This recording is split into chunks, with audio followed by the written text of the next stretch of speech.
ونستعينه ونستغفره ونعوذ بالله من شرور أنفسنا وسيئات أعمالنا من يهده الله فلا مضل له ومن يضلله فلا هادي له أشهد أن لا إله إلا الله وحده لا شريك له وأشهد أن محمدا عبده ورسوله وحبيبه وخليله ولا نبي ولا رسول بعده يا أيها الذين آمنوا اتقوا الله حق تقاته ولا تموتن إلا وأنتم مسلمون أما بعد فإن أصدق الحديث كتاب الله وخير الهدي هدي محمد صلى الله عليه وسلم وشر الأمور محدثاتها وكل محدثة بدعة وكل بدعة ضلالة وكل ضلالة في النار.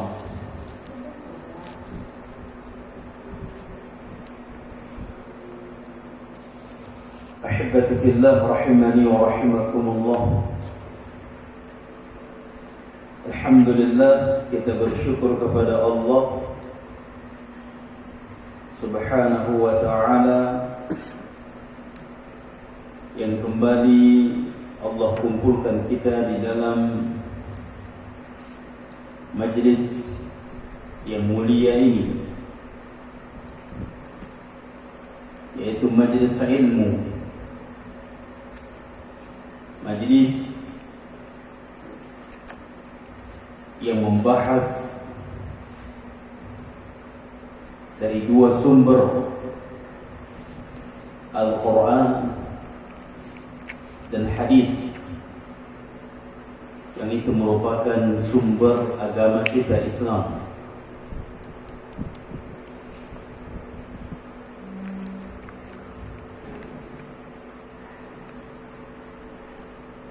Kemudian juga kita bersalawat kepada Nabi kita, Rasul kita Muhammad bin Abdullah sallallahu alaihi wasallam. Kita berharap mudah-mudahan kita termasuk umat Rasul, umat yang akan mendapatkan syafaat Rasul nanti di yaumil akhir. Amin. Ahibati fillah rahimani wa rahimakumullah.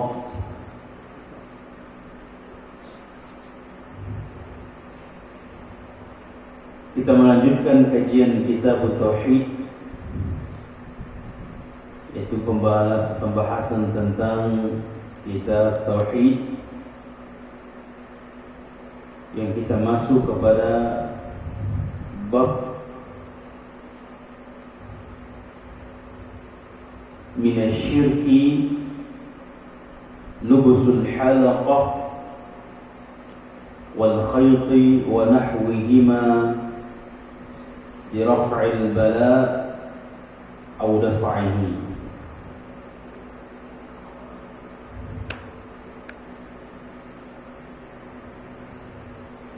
Sebuah bab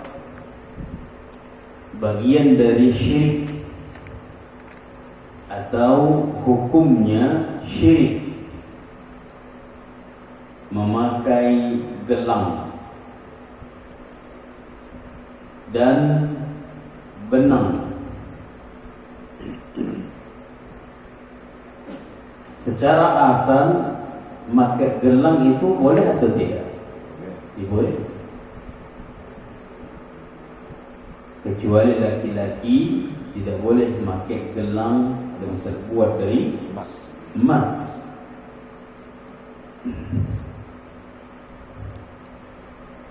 Tapi kalau dia tidak terbuat dari itu, dibolehkan. wal khayti, demikian juga benang yang diikatkan, wa nahwihima, dan selain dari keduanya, selain dari benang, selain dari gelang, termasuk juga foto-foto, termasuk juga bermacam-macam. Kalau tujuannya li raf'il bala atau daf'ihi, yang kita berkeyakinan gelang itu atau benang itu atau selain dari keduanya itu bisa mengangkat bala atau bisa menghilangkan bala atau mencegahnya,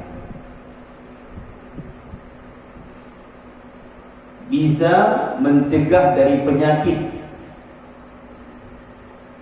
atau bisa menghilangkan penyakit.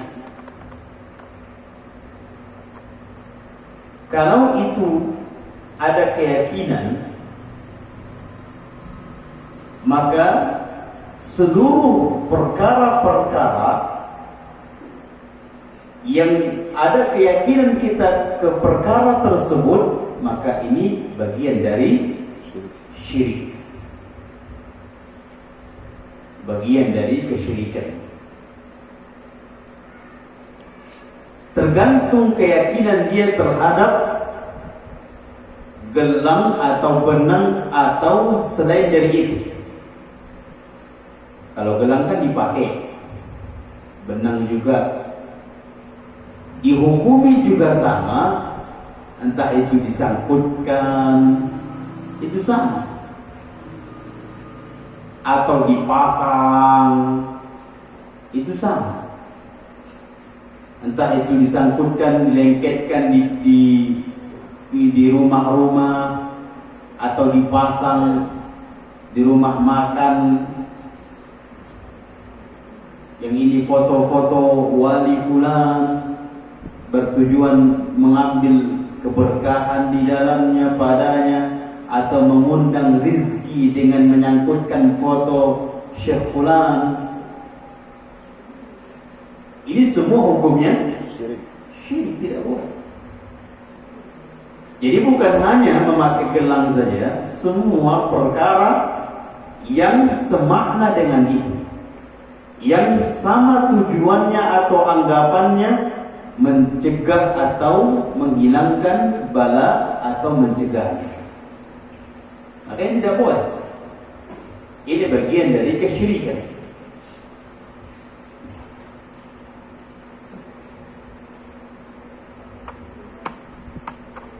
Syirik apa? Apakah dia termasuk syirik besar atau termasuk syirik kecil? Maka dilihat dari kekuatan keyakinan dia terhadap gelang tersebut atau benda tersebut. Kalau dia berkeyakinan gelang itu sendiri yang bergerak, gelang itu sendiri yang berbuat, yang memiliki pengaruh pada dirinya, baik itu mencegah atau menghilangkan atau mengangkat, gelang itu sendiri yang berpengaruh, gelang itu sendiri yang mengangkatnya, memiliki kekuatan, maka ini hukumnya syirik besar, syirkul akbar. Ini hukumnya syirik besar. Kalau dia dihukumi syirik besar, maka secara hukum dia sudah keluar dari agama. Dan kalau dia mati di atas keyakinan seperti itu, na'udzubillah, dihukumi oleh syariat, dia mati di atas kekufuran.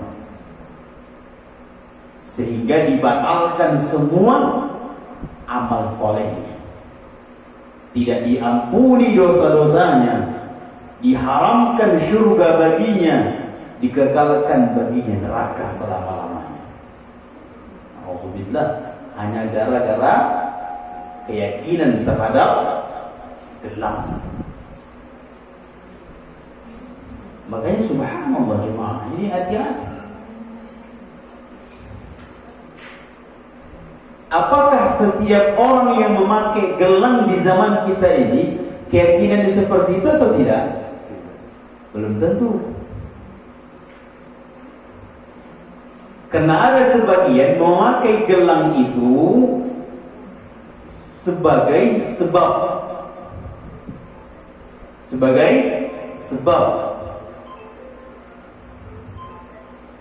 Kalau dia menganggap gelang itu atau benang itu dia pakai, berkeyakinan ini penyebab bisa mencegah dari perkara-perkara musibah atau bala yang menimpanya, atau penyakit-penyakit yang menimpanya dengan gelang itu, tapi dia berkeyakinan itu hanya sebab, mengambil asbab, maka ini dihukumi syirkul asghar, syirik kecil. Kenapa dihukumi syirik kecil? Bolehkah kita mengambil asbab? Bolehkah jemaah mengambil asbab? Kita sakit, minum apa? Minum obat. Obat itu penyebab sembuh atau dia yang menyembuhkan? Asbab. Kita datang ke dokter untuk supaya sembuh. Itu asbab atau benar-benar dokter yang menyembuhkan? Asbab. Berarti dibolehkan. Apa bedanya dengan benang tadi? Apa bedanya kalau kita mengambil asbab gelang tadi, foto-foto tadi, foto syafulan, apa bedanya?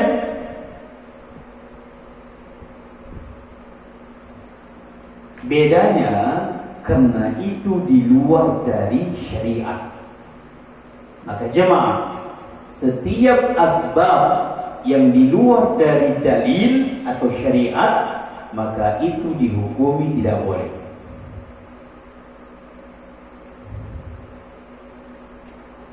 Karena di dalam mengambil asbab ini juga ada beberapa pembagian kelompok manusia. Ada sebagian seperti kaum Jabariyah. Mereka menganggap itu gak ada asbab. Artinya mereka semua itu takdir, gak ada asbab. Semua itu takdir. Jadi gak boleh mengambil asbab. Kalau dia sakit, udahlah, penting sakit, mati sih. Gak usah berobat. Kenapa? Karena sudah takdir. Gak boleh mengambil asbab. Kalau tak makan hari itu dah tak makan, tahankan sih. Gak usah bergerak, gak usah bekerja, gak usah. Karena sudah takdir.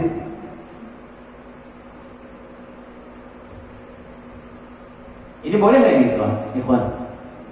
Nggak boleh. Ini Jabariyah. Kelompok Jabariyah.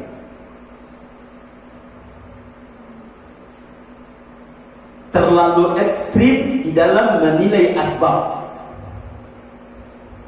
Mereka beranggapan asbab itu tidak ada, nggak boleh diambil. Apa yang terjadi pada dirinya itu sudah takdir. Jangan lagi berubah, mencoba-coba mengambil asbab untuk merubahnya. Jangan lagi. Ini juga salah. Ada juga juga kaum yang lain semua diambil asbab. Yang di luar syariat pun asbabnya, yang di dalam syariat diambil, di luar syariat pun diambil.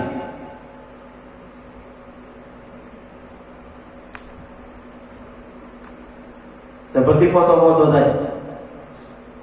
Ini kan foto Syekh Fulan, dilengketkan atau dipasang, dipajang di rumah atau di toko-toko atau di usaha, atau selain dari itu misalnya ada kaligrafi atau bacaan ditempelkan, dilengketkan di rumah. Apa keyakinan kita terhadap itu?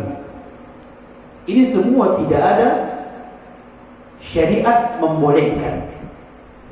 Tidak ada syariat membolehkan perkara itu. Sehingga kalau ada mengambil, walaupun keyakinan itu adalah asbab, sebagai asbab, tetap dihukumi dia syirik kecil. Tetap dia dihukumi dengan syirik kecil. Walaupun tidak mengeluarkan dia dari agama Islam secara hukum. Akan tetapi sebagian ulama mengatakan itu pun tetap harus berhati-hati. Karena sebagian ulama tafsir mengatakan innallaha la yusyrik billah, innallaha la yaghfiru ay yushraka bihi. Sesungguhnya Allah tidak mengampuni dosa syirik. Sebagian ulama tafsir memasukkan baik itu syirik besar maupun syirik kecil, tidak Allah ampuni. Berarti bahaya enggak? Bahaya. Karena syirik kecil lebih besar dosanya daripada dosa besar. Kalau hukum syirik itu di atas dosa besar, itulah syirik kecil. Makanya syirik besar itu adalah di atasnya dosa besar.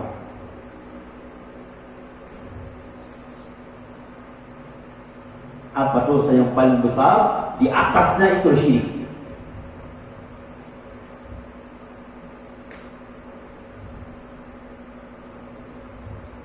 Jadi mengambil asbab itu harus berdasarkan adanya syariat membolehkan. Kalau tidak ada syariat membolehkan, agama membolehkan, walaupun tujuan kita sebagai asbab, maka tetap tidak boleh.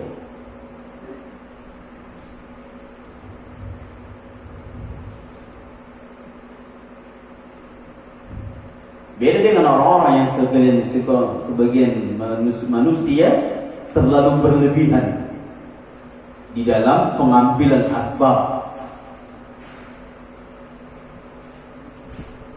Terlalu berlebihan artinya adalah yang tidak ada pun penjelasannya asbab dibolehkan oleh syariat diambil di luar itu. Kalau yang tadi orang Jabariyah misalnya, dia menafikan asbab, nggak boleh, jangan diambil asbab, nggak boleh, jangan diambil asbab. Kelompok yang kedua, baik itu di dalam syariat diambilnya, di luar syariat pun diambil. Ghulu. Inilah orang-orang sufi.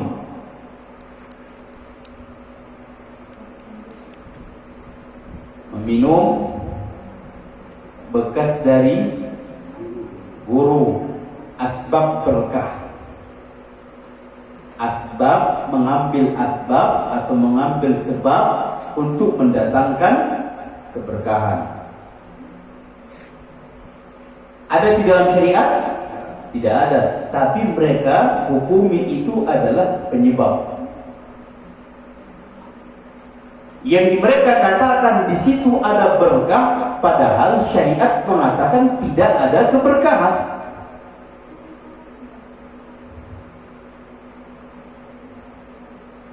Madu misalnya, Al-Quran menjelaskan madu itu sebagai apa? Hah? Sebagai obat. Kenapa takut menjawab madu? Apa Masya Allah. Ngeri bicara madu. Takut bicara madu. Agak riskan. Takut menjawab madu ya. Madu itu Allah katakan syifa, sebagai obat. Bolehkah kita mengambil asbab supaya kita sehat? Madu itu kita ambil sebagai asbab? Boleh, karena itu diterangkan oleh syariat. Adapun bekas minuman dari guru dari mana? Penjelasannya sehingga dihukumi itu berkah. Tangan dari mana dihukum itu berkah?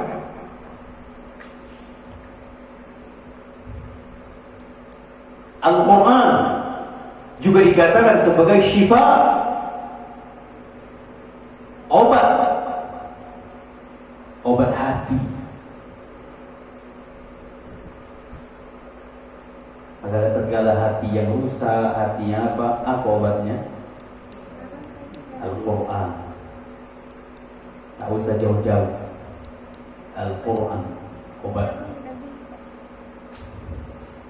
Kalau nggak enak hati kita, nggak enak perasaan kita, ambil Al-Quran. Lagi susah, lagi sedih, lagi lagi jengkel, lagi galau, ambil Al-Quran. Ustaz, tak juga Ustaz, tak terobati juga Ustaz. Teruskan. Karena itu janji Allah. Mukjizat Al-Quran itu adalah membahagiakan, menenangkan, menjadikan hati-hati yang bahagia. Karena sebagian ulama tafsir maksudkan syifa di sini adalah obat terkhusus kepada obat batin, hati. Walaupun boleh kalau waktu sakit itu diruqyahkan. Tapi jangan pula tak pernah baca Quran, sakit baru dibacakan Al-Quran. Ini sudah parah. Waktu sakit baru dibacakan Al-Quran, waktu sehat tak pernah baca Al-Quran. Waktu sakit baru dibacakan. Bagaimana? Tak mampan Ustaz. Jemaah, itu ruqyah itu juga pengaruh terhadap keyakinan yang diruqyah terhadap Al-Quran.